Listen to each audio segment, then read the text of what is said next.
So when I got started in education and many years ago, it was quite an experience as a kindergarten teacher. And so in all of my kindergarten experience, I always had the heart to like go above and beyond um, what is what working with low income students. I wanted to give them the best education possible. And I knew that just what I was, the standard foundation curriculum was not going to meet their needs to get them there. So that's when I started branching out, asking for money from community organizations and nonprofits in the area and the businesses down the street. And so from that, I decided I was going to uh, reach out and build a community network with my classroom. And so with that, after I got my teaching 10 years experience, went into grant writing with San Antonio ISD and did that while I was getting my master's degree, and which led me into the work that I do today as with federal programs. Wow, that that is really cool to hear about how you came to be and being passionate about the work. Um, so you talked about when we were a teacher and when you worked at the campus level. So what really over was the overarching call to do this work? Like what Mm. really made you're like, this is my call to being able to serve in this capacity? Like what was that one thing that made you do that? And you may have talked about it earlier, Mm. but it was going in and out on me. Well, it was quite by accident. When I was getting my master's degree, I applied for everything on the job board, and from assistant principal to a school dean to principal position, and then federal programs compliance coordinator was also on the job board at the time. And then our district was under investigation for their federal programs director by the FBI for giving contracts to his wife of up to $800,000, and that's when I hit delete on my application. I said, I'm the mother of five kids. There's no way I can risk getting my certificate canceled because I don't know what to do for federal programs. So I hit delete on my application. But with a week later, they called me for an interview, and I was like, "What? No, no, no!" I said, and I thought, okay, this position goes to the board because it's that administrative level goes to the board. The board meeting is tonight. So I still have 4 to 6 weeks, before this position will go to the board. So I said, okay, I'll go ahead and interview. So I interviewed that Wednesday night, which was the board meeting. And I get to work on the next day and they say, congratulations. The board approved you to be the federal programs compliance coordinator. And I was like, what? No, I hit delete on my application. I said no. And so I said, okay, I'm just going to do this. Let's do this. And I was lost and I was so terrified to make a mistake because here we have the FBI investigating the director and one of the coordinators. And then we had an interim director trying to figure things out, and she was from special ed. So she really didn't know what she was doing. And then the other coordinator was responsible for reviewing all 99 school wide campus payroll expenditures. And I was doing everything non payroll. So if you can imagine 99 school-wide campuses, the funds are still coming in, but the FBI we can't, it was just terrifying. So I said, Wow. you know, and then when I asked for training, they said, oh, just go to the US Department of Education website, go to the state website. It's all the information's there, but it made no sense. And I said, somebody should do something. Isn't there training? And there wasn't. It was just like, here's what the law says. You have to figure out what it looks like for your district. I was like, that's not acceptable. I'm a kindergarten Wow. teacher. I didn't go to law school to figure this out. So that's why I say kind of by accident, I found my way in this. And so now I've written 10 books on the subject, and I have academies to help any struggling principals that they don't need to struggle anymore. It's all done for them. That so when you were talking about trying to learn how to navigate, I think back to my time as a principal, and I sometimes didn't quite understand when the federal grants and programs director would have a framework for us to follow. Do you know? And I didn't always feel comfortable asking the questions. And most importantly, Kat, Trish, I didn't even know the correct questions to ask. And so, thinking about principals, school leaders that are listening to us right now, and they don't want to seem like they don't know what they're doing in the federal grant and compensatory ed realm, what would be your first piece of advice to them? Planning is the most important thing to have in place. If you don't have a plan on like who's going to handle the compliance, what compliance needs to be done, it's before you know it, the year's going to get ahead of you, and you're going to find yourself falling behind. Getting on the calendar something like, this is when we're going to do our annual Title I meeting, our comprehensive needs assessment we're going to do, and also learning how to combine compliance requirements because they don't have to be done in isolation, but learning how you can integrate them Mm. into one another, and have a designated person over it responsible for that position, for all the compliance with their grants, because that way you have somebody that you can as a principal um, have uh, oversight and monitoring so it doesn't fall through the cracks. So you're making me think.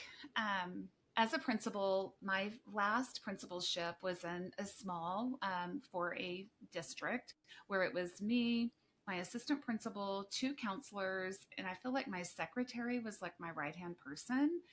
Who Mhm. in when principals are wearing multiple hats, who do you see in a lot of the schools that you work with? Is there like a most likely person that people tap on the shoulder to help them as a principal, or does it vary based on the campus and the district? Yeah, I think it depends on your talent that you have, because sometimes like I was a very enthusiastic go-getter teacher, and so I love doing all of that stuff. I love being the person to kind of Mhm. coordinate and get your stakeholders involved and kind of get the input. So I think it just depends on the personalities that exist in your current talent pool, because you may have a teacher who is really they really want to help and take on leadership roles, or if you have an Mhm. aspiring administrator, that's a Ah. good opportunity. Or getting an intern from like one of the universities who wants to do some Hmm. observation hours. And then if sometimes you don't have the funds to pay for that specific person, but you can give them a stipend or extra duty pay. But if you're going to do that, make sure you allocate time in their schedule to actually get the work done, because I find that's a common mistake where a counselor or an assistant principal will get delegated this role, but then they're like, well, how do I fit it in my schedule? And I think that person needs to advocate for their time and say, okay, I'm going to schedule this time for Title One, and then communicate that to Mhm. their administration, so that way they can understand, like, I'm not available at this time because I'm taking care of our compliance requirements. So I have a question for you. You just mentioned Title One. So for all those principals out there that maybe don't qualify for Title One, but they do get the compensatory ed funding source, can you tell us a little bit about how those either work together or the compliance piece goes hand in hand? Because the previous two campuses I was at, I wasn't a Title One principal, but I did Mhm. have compensatory ed funds, and I know that those have very similar responsibilities as title. Yes. Yes. So, what I would advise any principal who's not at a Title One school, if you are a successful principal, be ready, be prepared, because you could be the next Title One principal the next year. Because in a Title I school, you need to have the high performing principals should be the ones who are being assigned to work on your Title I campuses. So if you are good at your job, get ready, be prepared for it because it could be coming your way. And all the changing demographics that we have going on in our education field today, you could have a populate, they could redraw your boundary lines in your district because schools are downsizing, and then you have new restructuring of attendance boundaries, and then before you know it, you're a Title I school, you qualify. So that's one thing I would advise. Don't get set like, oh, I'm not Title I don't need to know this. Oh, you should always be right, because it's best practice having a needs assessment, having a compact, having a policy. Now, with that compensatory ed, according back to your question, compensatory ed has a similar purpose and intent. So, the purpose and intent of Title I is to provide a fair, high quality education and to close education achievement gaps for low income students. Well, compensatory ed in Texas has the same priority, which is to close educational achievement gaps for at risk students. So, showing that those at risk students are coming up to the same level as your non at risk students academically. So, with that, it's all about instructional, increasing their instructional effectiveness of the teachers and also the students to increase their academic achievement in reading and math specifically. So, thinking that we may have principals listening, and we have, at our state conference coming up, there are like a high percentage of first timers attending that state conference, which means that they are very likely within their first to 1 to 3 years of the principalship. And from theory into practice, from when you go to school to become a principal, you talk about that campus needs assessment, but it does, Mhm. when you're walking into a campus, that can seem like a huge task. What are some of the common challenges that principals face when leading and walking into a campus needs assessment? And can you kind of simplify and talk about the connection and the importance of it when you talk Yes. about the funding source?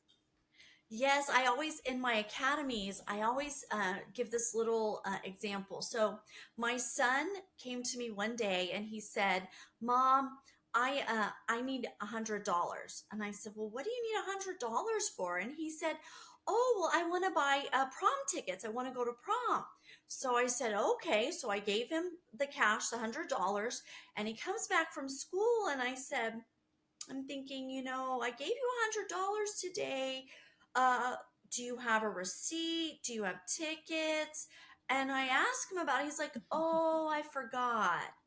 And then I'm starting to wonder, did you really spend that money on prom tickets, or did you spend it on a new video game or a hat? I know you wanted those shoes. My mind is racing. Mm-hmm.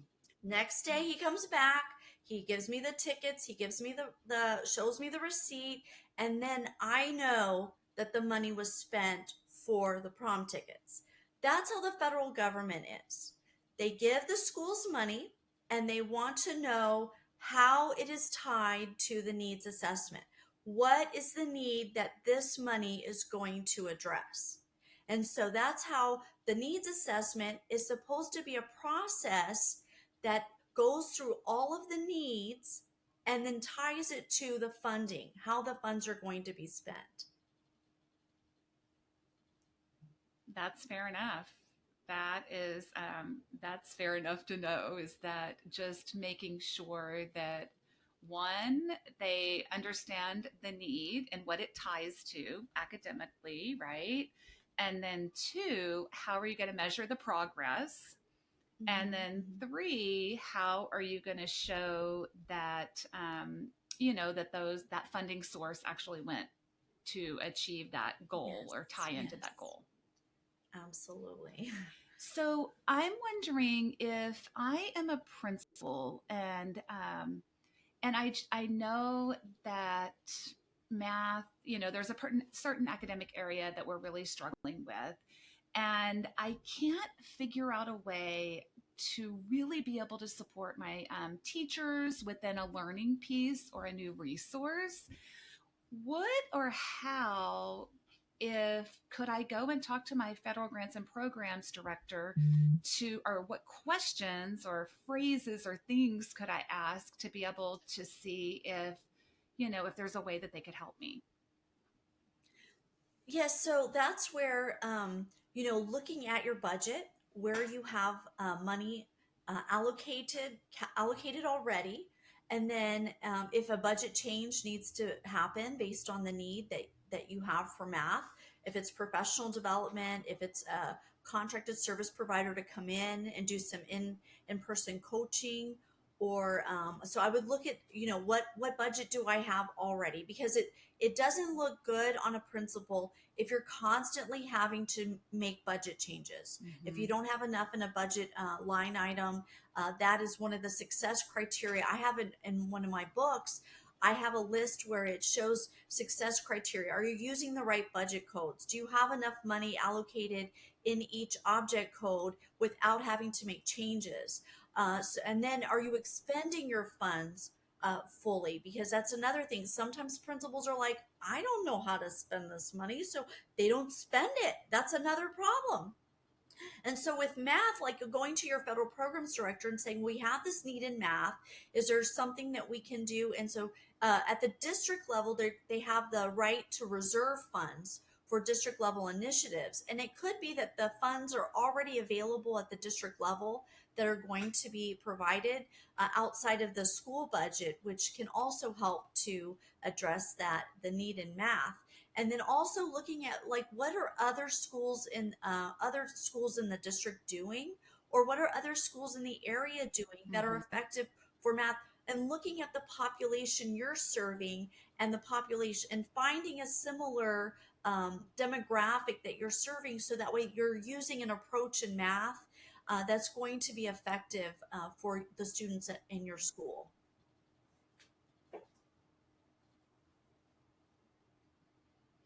Wow. That is that's very helpful, because thinking back to when I was principal, this was probably an area that I was afraid to share that I wasn't well versed in. And I, retired at 30 years. And so I want to put that out there for principals and leaders that might be listening to know that you're not alone if you don't know and understand to that level of, the budget coding and things like that. So, okay, one big question. So I am a leader in a school, and I know that there are resources out there for me as a leader or my assistant principal to help move the needle with school turnaround. So, say I just got my scores in again, and I know that we haven't quite made the progress that we needed, the expected progress. And so, I really want to pour into our leadership team, but I didn't budget for that. So, for example, responsive learning, we partner with John Hines on our school turnaround series. So, if I, as a leader, wanted to go in and say, I am meeting with my final TPES evaluation, and I want to really figure out a way to sharpen my tools in my own toolbox to set up next year to be ideal within looking through our systems, are there questions that I could ask my supervisor, my assistant superintendent, or whoever's doing my evaluation on how I could utilize these type of funds to fund my own learning and growth? Oh, that's a great question. So, Title II is the primary funding source for principal and teacher professional development, because the focus is to improve academic achievement through effective teachers and principals. So that's where the funding that you want to focus on. Title I is also an area that can also help the instructional effectiveness of the leadership and also the teachers, but Title II is going to be for specifically for principals to really help them. And so with that, I think, looking at the needs assessment, going back to your needs assessment, and the thing to know about your needs assessment, it's going to be an ongoing process. It's not like you do it one time at the beginning of the year and then you're done, Mhm. because as the year goes along, your needs change. And you, like one district I was working with, last year, they had two principals in the school year, and the one I was meeting with was the third principal, and she'd never been a principal before. And so, with that, I found that when we were doing the needs assessment, I said, "Well, are there any professional development needed for administration?" And she just looked at me like, I'm good. And I was like, no, no, no. Think about this. You are a new principal here.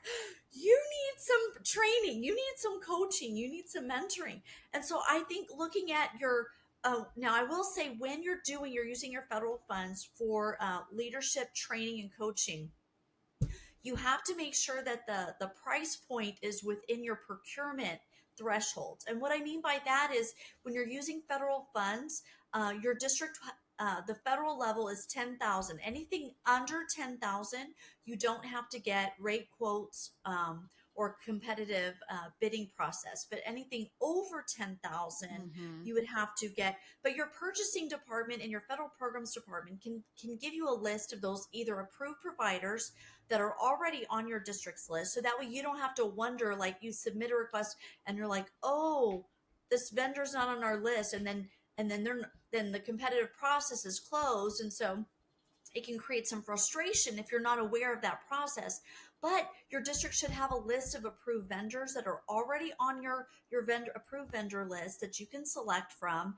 And then that way you can submit and work with your federal programs and purchasing department to make sure that the cost is, one, has to be reasonable and necessary, and it's well documented, that's it's tied, the scope of work that is put together for your leadership support is tied to the purpose and intent of the funding source that's going to pay for it. For example, Title II, you're going to want something in there to say it's going to help our students achieve academically so our principals can be supported in their role and their structural leadership role. So with all of that, making sure that you get, also know your purchasing deadlines, because as a principal, Mhm. your budget is going to shut down usually at the end of May. Sometimes they shut it Mhm. down earlier if you're in a larger district. But if you're not aware of those purchasing deadlines, you could say, oh, I want to go to this, and then you're like, oh, but the system just shut down last week, or last week was the last time to put a Mhm. requisition in for a request. So that's important to know when those deadlines are, so you can make sure, because when the budget shuts down at the end of the year, you can't make any new requests until they reopen it for the new fiscal year. So that's something to be aware of as a new principal. Gerrie, I'm curious, what was that process like for you? You've expressed feeling like you didn't know what to do or even what questions to ask, and feeling kind of like I don't want anyone to know how little I know about this, but I'm really curious, like as you spent more time in the principal seat and began to figure out some of that, like what was that like for you? How did that feel for you? Well, initially I felt very overwhelmed and, trying to make sure that I was meeting each one of the deadlines and, benchmarks that needed to be happen. But it's reassuring to know and that we're able to share right now that there are resources outside your scope of your district, because sometimes you only know what you know that's been shared within the framework of the four walls of your district, right? And so for me, it would have been liberating to know that there was another resource out there um, that I had no idea. But in the realm of documenting and having the framework of meeting the timeline, initially it was a little daunting when I first started out. You learn by trial and sometimes error when you're getting the email of, have you scheduled this? Do you have the documentation for this part? And so, as a principal, it's like drinking through the fire hose. And this is one part of the fire hose that can sink you. Principals lose their opportunity to be a principal on a lot of times funding issues, right? I say where there's money involved. And so this is a hot topic that as a leader, I felt like budgeting, budget codes, walking into the principalship was one of my weakest areas, that you don't really learn it as a principal until you walk it. Yeah. Kish, I've got another question for you. I know we're coming up on time, but I just had this thought. As things change and shift, what would you suggest as kind of the best resource for the most up-to-date information as things kind of shift and change? Do you feel like districts themselves, like they'll probably be the place to go to understand what's relevant to you? Like, where can folks go when they know things are changing, but they don't know what the most current or relevant information is or where to get that? There's so much out there that's not always accurate. Where can folks go to get the info that they really need? Well, one thing I recommend is looking at the state level, because with the dismantling of the US Department of Education, everything's going to be focused at the state level. So the state is going to have the opportunity to create their way of doing monitoring and guidance. So there's going to be a lot of, I think, guidance from the state. So, like here in Texas, the Texas Education Agency will post a lot of webinars. They have some webinars coming up in June where you can go and see what is needed for either your upcoming allowable uses of funds or monitoring tools. And so I think that that's going to be important to keep track of. I attend some attorney group conferences throughout the year, so that's how I keep abreast of it. And I know that TASA Midwinter is a good resource for principals to access information there, and TEPSA and TASSP. So those are organizations that, and TASB is going to help you with all of those. The board policies and the procedures to help you, and get a hold of your district's procedures manual for administrative procedures, because in that is going to outline how to make requests for Title I funds, for any of your federal funds, and show you what's allowable, what's not allowable, and then who are the contacts at the district. And so having that as a resource as well. But those are the organizations I would recommend staying. Get on their list serve, just to make sure that you get those updates, and then that's going to be the most helpful. Wow, I am so grateful that you carved out time to be here with us, because this is super duper timely for principals. I know that they're going to want to be hearing about how does that apply to the work that they do at the campus level. I have one more little bitty question for you. So at the state level, I don't know, as a principal, here we go, TEA, just saying. Is this going to be like the DEAC, the deck visit? Isn't that what they called it when they would come? Is this going to be under that same umbrella through special ed, all the other realms that you would get that fantastic visit from the state in Texas? That is a good question. I'm not sure how they're going to handle it. I think they're going to have probably more virtual check-ins. I know that now that back then when they would do those visits, it was very much you were still on the paper-based binders, collecting all that paperwork. And I think now they're going to have they use that smart sheet system for districts to upload all their documentation to.